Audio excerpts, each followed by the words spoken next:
अस्सलामुअलैकुम dear students. तो I hope you will be fine with the blessing of Allah. तो आज हमने अपना नेक्स्ट टॉपिक स्टार्ट करना है।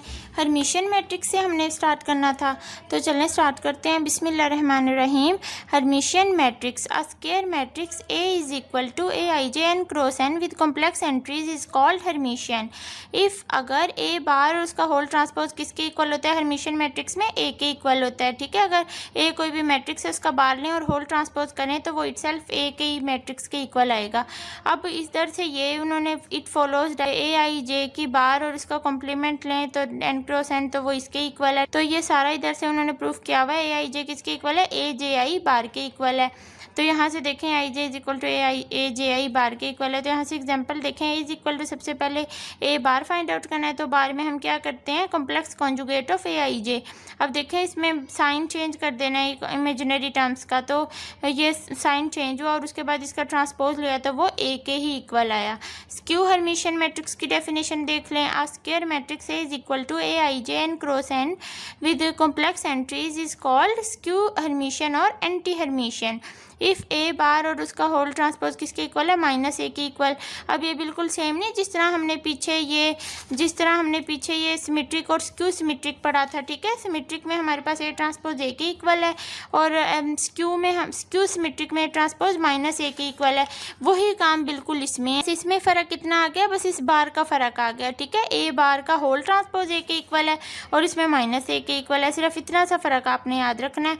और इधर से अब देखें वो ये सारा ए आई जे की फॉर्म में बताया हुआ है। ठीक है, तो यहाँ से क्या है? ए आई जे किसके इक्वल होता है? माइनस ए जे आई की बार के इक्वल होता है। और इधर से इसकी एग्जांपल देख लें। ए हमारे पास ये मैट्रिक्स दिया हुआ है, देन अब ए बार फाइंड आउट करेंगे। ठीक है, ये साइन चेंज हो जाता है इमेजिनरी पार्ट का, ये -2 ये इमेजिनरी वाला पार्ट का साइन चेंज होता है, तो ये प्लस हो जाएगा और उसके बाद इसका ट्रांसपोज लेंगे तो आपके पास ये आ गया। और उसके बाद ये इधर से इस सारी मैट्रिक्स में से -1 जब कॉमन लिया तो देखें माइनस यहाँ 2 आ गया, यहाँ -3 आ गया, यहाँ माइनस बाहर कॉमन चला गया तो 2 और यहाँ -3 आयोटा आ गया, तो ये माइनस ए के इक्वल है। तो ये स्क्यू हर्मिशियन मैट्रिक्स की एग्जाम्पल है। Echelon and reduce echelon forms of matrices. ये इधर से देखें, in any non zero row of a matrix the first non zero entry is called the leading entry of that row. First non zero entry, अब ये आपके पास एक matrix है, इसकी फर्स्ट नॉन जीरो एंट्री क्या है? 1। तो 1 क्या है? लीडिंग एंट्री है इस पूरी रो की। The rows before the leading entry of a row are named as the leading zero entries of the row. वो कह रहे हैं कि लीडिंग एंट्री से पहले जो ज़ीरो है इसको क्या बोलेंगे? लीडिंग ज़ीरो एंट्री बोलेंगे। इस पूरी रो की ये जो ज़ीरो है ये क्या है? लीडिंग ज़ीरो एंट्री है। Next, echelon form of a matrix an M cross N matrix A is called in row echelon forms if अगर ये 3 कंडीशन सेटिस्फाइड करे तो हम कहेंगे ये एचिलॉन फॉर्म है किसी भी मैट्रिक्स की।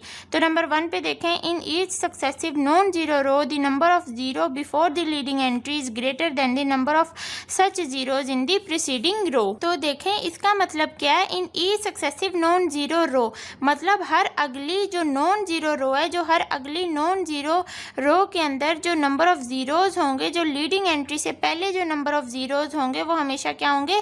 ग्रेटर होंगे। किनसे? The number of such zeros, उन जीरोज से ग्रेटर होंगे इन दी प्रीसीडिंग रो जो कि अगली रोज में आएंगे जीरोज। ठीक है, तो इसका ये मतलब था। नेक्स्ट पॉइंट 2 देखें, एवरी नॉन जीरो रो इन ए प्रीसीड्स एवरी जीरो रो। ठीक है, हर नॉन जीरो जो रो है, मतलब ये नॉन जीरो रो है ना, इसके अंदर 1 2 एंट्रीज हैं, तो ये क्या प्रोसीड करेगी? एवरी जीरो रो प्रोसीड करेगी अगर कोई हो तो, जिस तरह अब यहाँ नीचे एक है।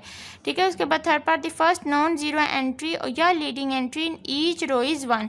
वो कह रहे हैं जो फर्स्ट एंट्री होगी ना नॉन जीरो एंट्री, जिसको हम लीडिंग एंट्री भी बोलते हैं, यहाँ हमने पढ़ा लीडिंग एंट्री, वो क्या होगी? 1 ही होगी और कोई नहीं होगी, 2 3 नहीं होगी, वो 1 नहीं होगी। नोट देखें, some authors do not require the condition 3।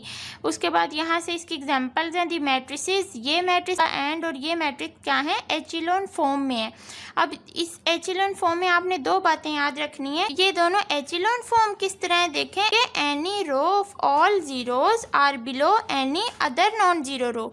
इसका मतलब ये है कि जो तमाम ज़ीरो वाली रो होगी, ऐसी रो जिसके अंदर तमाम एंट्रीज ज़ीरो हों, वो हमेशा नीचे होगी नॉन जीरो रो ओके, ऐसी मैट्रिक्स को हम एचिलॉन फॉर्म ऑफ अ मैट्रिक्स बोलते हैं। इसी तरह इसमें भी देखें, जो नॉन ज़ीरो रो है, मतलब इसमें तो है ही नहीं कोई इसमें तो सारी नॉन ज़ीरो रोज़ हैं, इसमें तो कोई ज़ीरो वाली रो है ही नहीं, ठीक है। लेकिन जो तमाम ज़ीरो हों वो हमेशा नॉन ज़ीरो रो के नीचे ही होंगे। और इसकी दूसरी बात आपने याद रखनी है वो ये है कि तमाम entries in a column below a leading entry are zero. मतलब क्या है कि जो कॉलम में अंदर जितनी भी एंट्रीज होंगी लीडिंग एंट्री के नीचे वो तमाम ज़ीरो होंगी। तमाम all entries in a column below a leading entries are zero, मतलब जो लीडिंग एंट्री के नीचे कॉलम में जितनी भी एंट्रीज होंगी वो ज़ीरो होंगी। ये नहीं कि अब ये 2 है इसके नीचे भी ज़ीरो होना ज़रूरी है, नहीं। अब लीडिंग एंट्री हमने 1 का है तो 1 के नीचे सारी एंट्रीज हमारी ज़ीरो होंगी। उसके बाद ये एचिलॉन फॉर्म की 2 एग्जांपल है। नेक्स्ट देखें, बट दी मैट्रिसेस, लेकिन ये और ये matrix are not in echelon form. ये किस तरह एचिलॉन फॉर्म नहीं है? जो हमने 2 कंडीशन पढ़ी उसमें से पहली तो ये सेटिस्फाई कर रहा है कि हर तमाम पूरी रो जिसमें तमाम ज़ीरो हो वो नॉन ज़ीरो रो के नीचे आनी चाहिए, ये तो ये कर रहा है कंडीशन सेटिस्फाई। लेकिन जो दूसरी कंडीशन है कि जो कॉलम में जो लीडिंग एंट्री के नीचे सारे ज़ीरो आए, ठीक है, कॉलम में लीडिंग एंट्री के नीचे सारे ज़ीरो आए, तो देखें 1 है, ये कॉलम 1 लीडिंग एंट्री है तो इसमें नीचे यहाँ 3 की जगह पे 0 आना चाहिए था, तो ये 3 आ रहा है, तो इसलिए ये एचिलॉन फॉर्म नहीं है।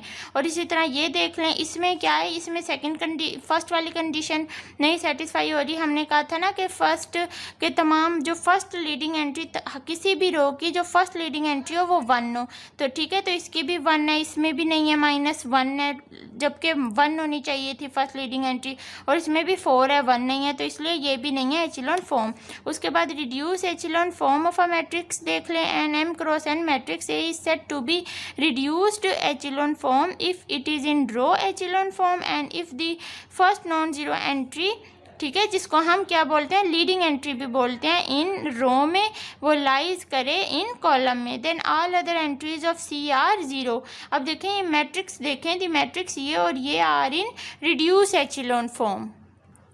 तो इसमें देखें कुछ बातें जो important points reduce echelon form के हवाले से वो सुन लें। तो इसके अंदर रोज of zero at the bottom में होती है, ठीक है, ये रो ऑफ ज़ीरो है, पूरी रो ज़ीरो के, तो ये बॉटम में होती है हमेशा इसमें रिड्यूस एचिलॉन फॉर्म में। और पॉइंट इसका 2 क्या है, leading entries go down and to the right, मतलब ये लीडिंग एंट्री जाती है किससे, लेफ्ट से राइट की साइड पे जाती है, और डाउन की side, down up to down होती है, ठीक है। ये ऊपर यहाँ 1 है, अब ये लीडिंग एंट्री दूसरी यहाँ है, अब तीसरी अगर होती तो यहाँ। तीसरी बात जो आपने इसमें याद रखनी है वो क्या है, एवरी लीडिंग एंट्री इज़ 1, इसके अंदर हर लीडिंग एंट्री क्या होती है, 1 होती है, जैसे इसकी 1 है, इसकी 1 है, इसकी 1 है, ठीक है। और चौथी बात इसमें क्या है कि 0 बिलो होता है हर लीडिंग एंट्री के, मतलब ये लीडिंग एंट्री है, ये लीडिंग एंट्री है, तो 0 जो है वो उनसे बिलो होता है।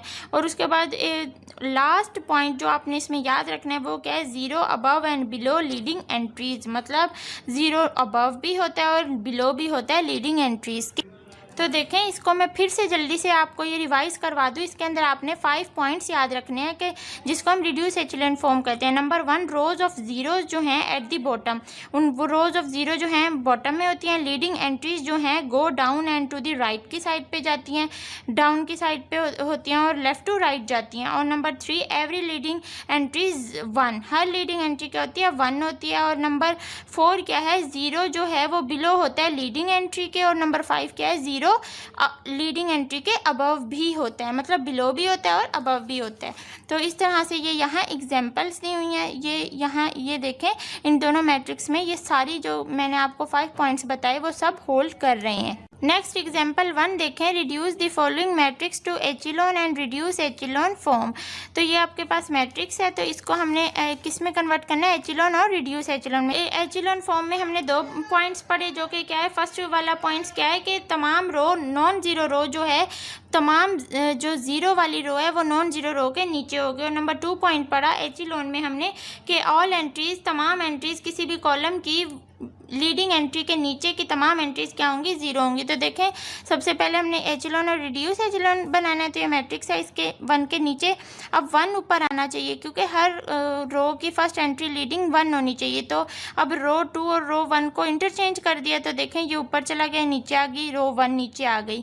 अब इधर 2 और 3 को 0 बनाया, देखें हाँ ऑपरेशंस लगाई, ऑपरेशंस लगाना आपको आती हैं, किस तरह लगाएंगे। इस 2 में हम क्या चीज़ ऐड करवाएं कि ये 0 हो जाए, तो -2 ऐड करवाएंगे तो ये 0 होगा उससे कट होके, तो इसलिए इस पूरी रो 1 को किससे मल्टीप्लाई करवाएंगे, -2 से, और फिर उसको इस R2 में ऐड करवा देंगे तो ये 0 आ जाएगा। तो यहाँ देखें ऑपरेशंस लगाई, नीचे इन दोनों को 0 बना दिया, पूरी रोज पे ऑपरेशंस लगी। इधर से ये 5 को 1 बनाना है, 1 बनाना है, ठीक है। यहाँ 1 बनाने के लिए इसको मल्टीप्लाई कर दिया 1/5 से, तो यहाँ 1 बन गया, पूरी रो को मल्टीप्लाई करा 1/5 से, तो ये 5 से कैंसिल हो गया -1, और ये, और जब ये डिवाइड हुआ 5 से तो ये 3 आ गया। तो इस तरह से ये मैट्रिक्स बना। अब इस मैट्रिक्स में हमने इस 4 को 0 बनाना है, ठीक है। तो यहाँ देखें ऑपरेशंस लगाई तो यहाँ 0 बन गया।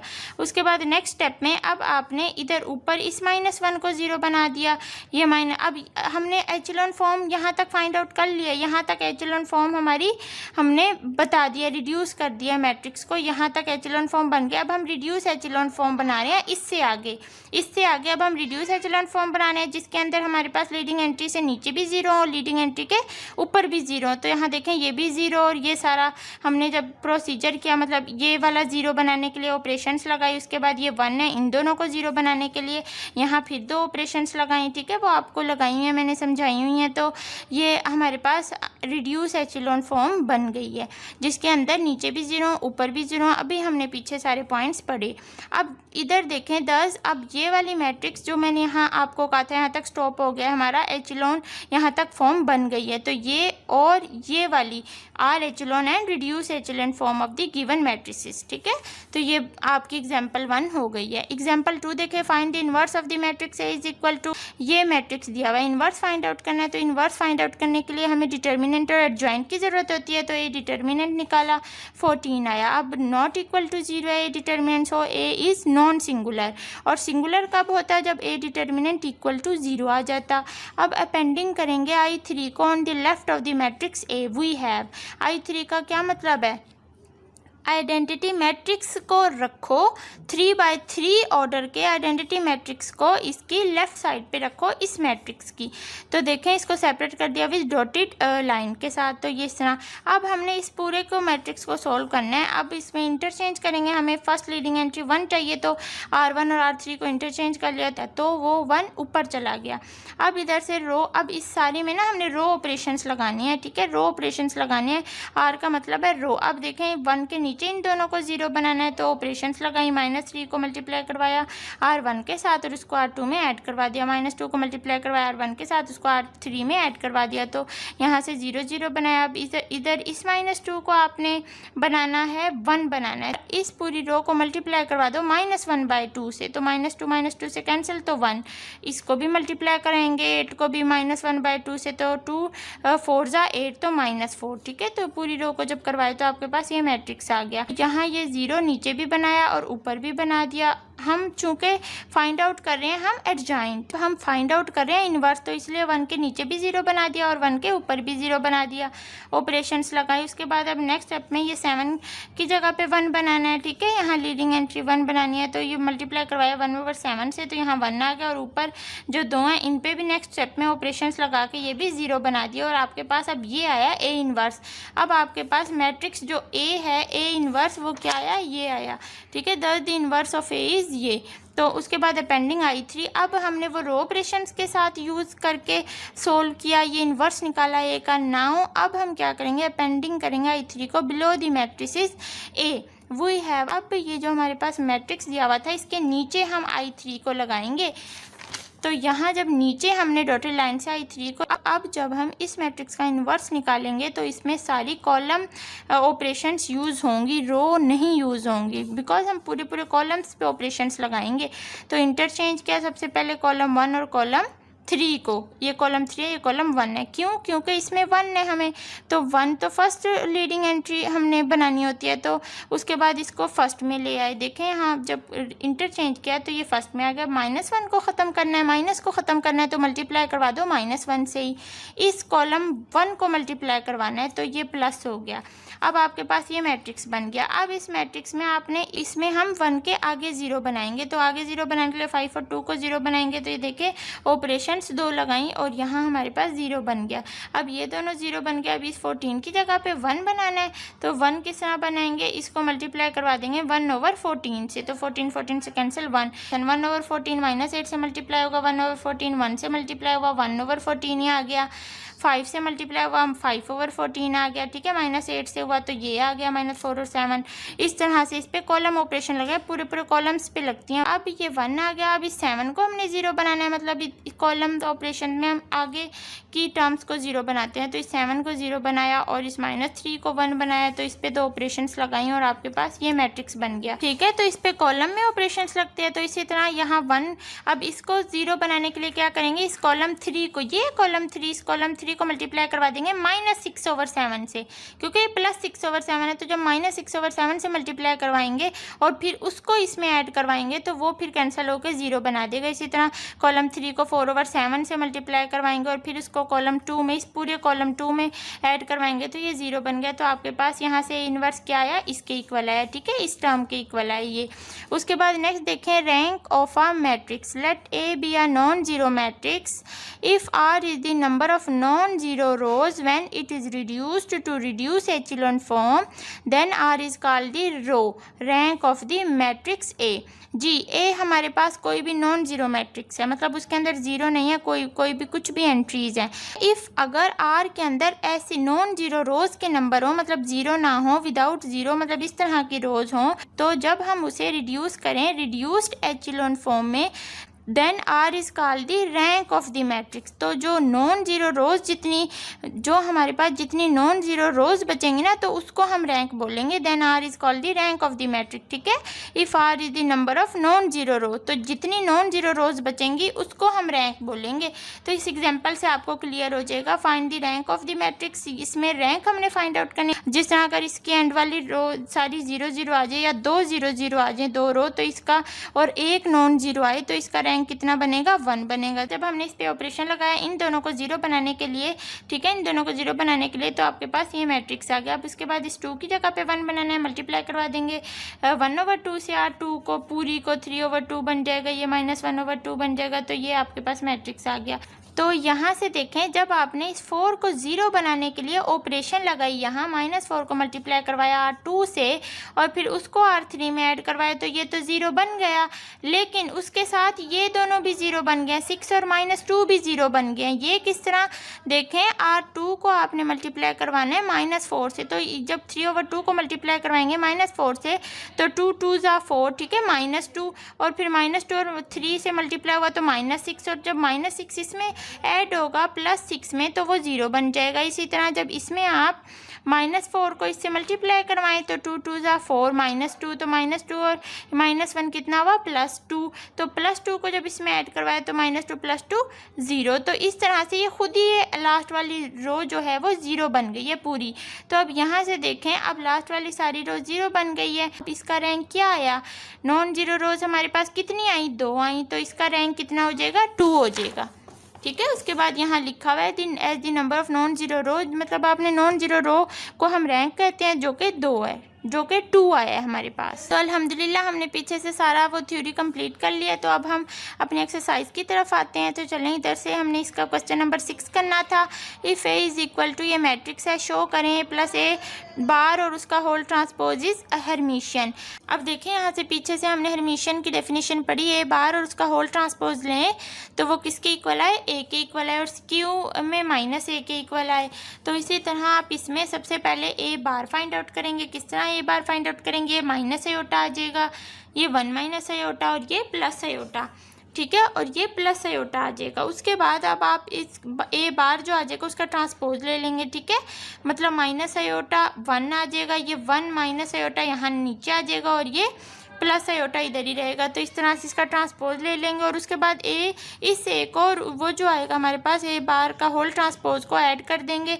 तो जब आप ऐड करेंगे ना तो ये ए के इक्वल आएगा, तो वहाँ से प्रूफ हो जाएगा कि हर्मिशन है। इसी तरह ये स्क्यू हर्मिशन आप प्रूफ कर देंगे। उसके बाद question number 7, if A is a symmetric और skew symmetric show that A square is symmetric. तो यहाँ से देखें क्वेश्चन नंबर 7 में क्या कह रहे हैं कि अगर ए सिमेट्रिक है या स्क्यू सिमेट्रिक है तो शो करें कि ए जो स्क्वायर है वो क्या है, सिमेट्रिक है। तो if A is a symmetric then A transpose is equal to A के इक्वल होता है, हम जानते हैं, वी नो डैट। तो यहाँ से ए बी का होल ट्रांसपोज किसके इक्वल आएगा, B transpose into A transpose के इक्वल आएगा। इसको आप इक्वेशन 1 का नाम दे दें। अब रिप्लेसिंग करेंगे बी को बाय ए से इन 1 में। तो जब रिप्लेस करा बी को ए से तो आपके पास क्या आया, ए इंटू ए और इसका होल ट्रांसपोज और इज इक्वल टू क्या आया, ए ट्रांसपोज इंटू ए ट्रांसपोज। तो अब देखें ये आ गया, अब इज इक्वल टू, अब ये डबल दोनों के ऊपर ट्रांसपोज है तो ये क्या आ जाएगा, ए डॉट ए और यहाँ से ये किसके इक्वल आ जाएगा, ए स्क्वायर। तो डैट इज ए स्क्वायर और उसका होल ट्रांसपोज किसके इक्वल होता है, ए स्क्वायर के इक्वल होता है। तो ये क्या इम्प्लाई कर रहा है कि ए स्क्वायर इज सिमेट्रिक। अब यहाँ से इफ़ अगर ए इज स्क्यू सिमेट्रिक, अगर ये स्क्यू सिमेट्रिक है देन ए ट्रांसपोज किसके इक्वल होता है, माइनस ए के इक्वल होता है। रिप्लेस कर दो इस 1 में किसको, बी को बाय ए से। तो देखें जब बी को ए से रिप्लेस किया तो हमारे पास क्या आया, ए का whole transpose is equal to A transpose into A transpose. तो इधर से ये अब किसके इक्वल आया, minus A into minus A is equal to A square. तो इधर से डैट इज ए स्क्वायर, मतलब माइनस माइनस तो कैंसिल हो गया, ए स्क्वायर का transpose is equal to A square के इक्वल। और ये क्या इम्प्लाई कर रहा है, ए स्क्वायर इज सिमेट्रिक। ठीक है, तो इधर से ये काम किया है क्योंकि यहाँ हमारे पास बी ट्रांसपोज ए ट्रांसपोज था, हमें पता है कि ए ट्रांसपोज ए के इक्वल है। तो इधर जब हम बी की जगह ए रिप्लेस किया तो इस ए ट्रांसपोज की जगह ये वैल्यू पुट कर दी ए। ठीक है, तो यहाँ से ए आया। तो इसी तरह यहाँ ए ट्रांसपोज माइनस ए के इक्वल था तो ए ट्रांसपोज की जगह माइनस ए की वैल्यू पुट कर दी। तो जब मल्टीप्लाई हुआ तो ए स्क्वायर, तो ये square is symmetric.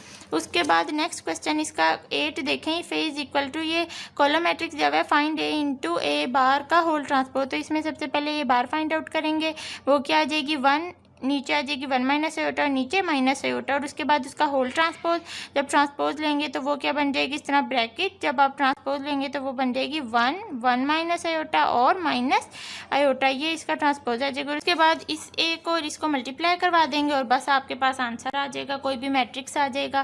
Question number 9 देखें, find the inverse of the following matrices, also find their inverse by using row and column operation. अब इससे रिलेटेड हमने पीछे एग्जाम्पल भी की है, लेकिन फिर भी इसका कोई एक पार्ट कर लेते हैं।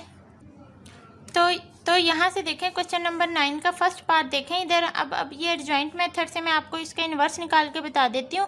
लेट, ये हमने एक मैट्रिक्स है, let A is equal to, ये मैट्रिक्स है। देन अब इन्वर्स फाइंड आउट करने के लिए एडजॉइंट और डिटर्मिनेंट फाइंड आउट करना होता है।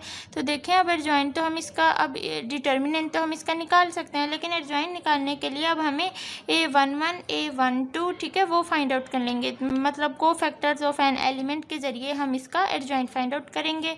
अगर 3/3 ऑर्डर का एडजॉइंट फाइंड आउट करना हो तो वो हम इस तरह करते हैं, को फैक्टर के जरिए -1 into first row first column, ठीक है 1 + 1 इंटू, और बाकी ये फर्स्ट रो फर्स्ट कॉलम, ये फर्स्ट कॉलम ये फर्स्ट रो इग्नोर होके बाकी एंट्रीज आ जाएंगी -2 0 और 2।